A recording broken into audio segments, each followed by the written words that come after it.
warahmatullahi wabarakatuh. Hai guys, jumpa lagi dengan saya Mary Triana Anggraini, NIM 182111328.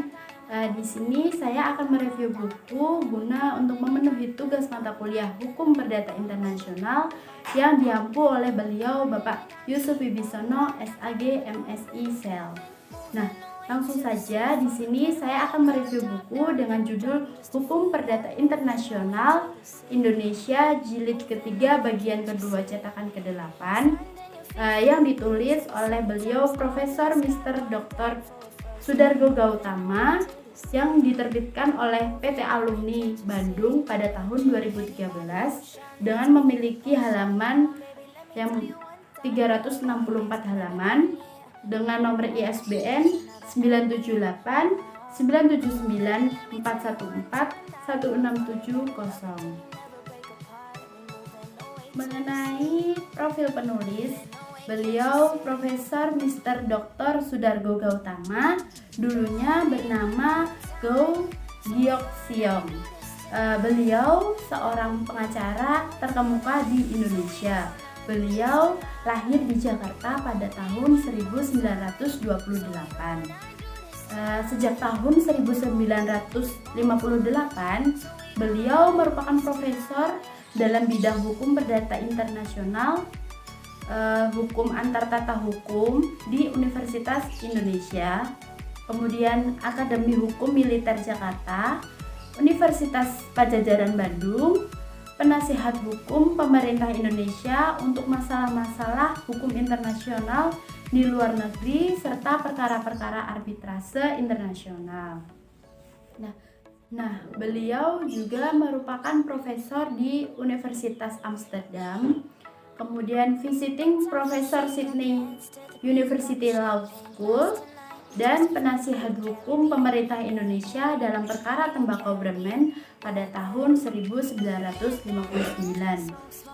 Selanjutnya mengenai karya-karya beliau, beliau telah menerbitkan sekitar 120 buku tentang hukum di Indonesia dalam bidang hukum perdata internasional, hukum antar tata hukum, textbox untuk mahasiswa universitas, termasuk 5 buku dalam bidang arbitrase dagang internasional, 8 buah buku dalam bidang HAKI, dan masih banyak lagi buku-buku karya beliau.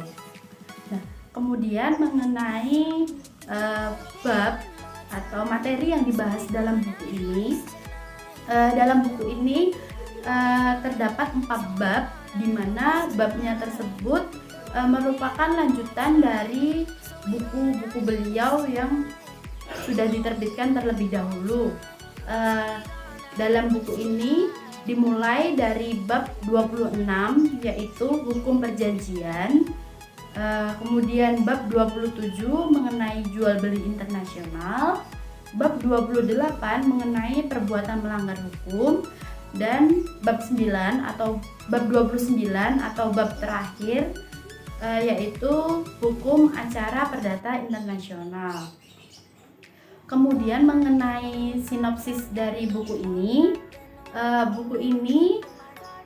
terdapat uraian tentang capita selecta atau bagian-bagian khusus daripada sistem hukum perdata internasional, hukum perjanjian, dan kemungkinan-kemungkinan untuk menentukan hukum yang dipergunakan dalam menghadapi perjanjian internasional ini dari dulu hingga sekarang dibahas secara seksama.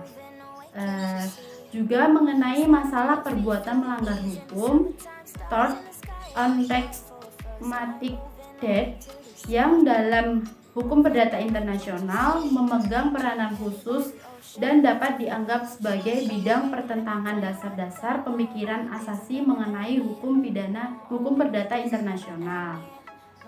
Kemudian kaidah kuno yang mempergunakan hukum di mana terjadinya perbuatan melanggar hukum ini telah diperlembut dan suasana hukum sekitar kejadian bersangkutan memegang peranan yang lebih penting. Dalam bab terakhir buku ini membahas hukum acara perdata internasional yang kini menjadi lebih penting adanya dengan makin menyempitnya dunia. Antara lain dibahas mengenai kompetensi hakim dan masalah imunitas serta persoalan eksekusi daripada keputusan-keputusan Badan Peradilan Luar Negeri di negara Indonesia. Terus sedikit sinopsis dari buku Hukum Perdata Internasional Indonesia jilid ketiga bagian kedua cetakan ke-8. Selanjutnya mengenai kelebihan dari buku ini. Buku ini menurut saya sudah cukup menarik karena di covernya itu menarik sekali, dituliskan atau dicetakkan judulnya dengan cetakan tebal, sehingga ketika kita sedang melihat buku ini atau pertama kali melihat buku ini itu langsung terfokuskan kepada judulnya. Kemudian mengenai cetakannya, kertas ini atau buku ini menggunakan kertas HVS, di mana ukuran huruf dan bentuknya itu sudah cukup, artinya tidak terlalu besar dan tidak terlalu kecil, sehingga saat kita membacanya pun tidak merasa kelelahan, tidak cepat lelah saat membacanya.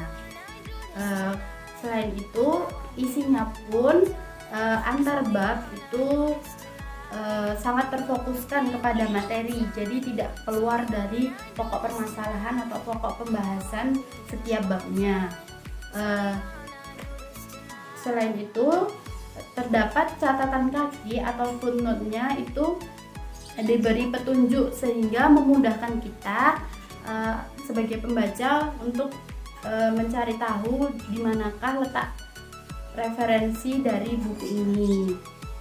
Hanya saja dalam buku ini menurut saya terdapat sedikit kekurangan, yaitu bahasa yang digunakan itu masih terdapat bahasa asing, di mana bagi pembaca itu agak kesulitan untuk memahami setiap kata-kata yang dimaksudkan oleh penulis tersebut.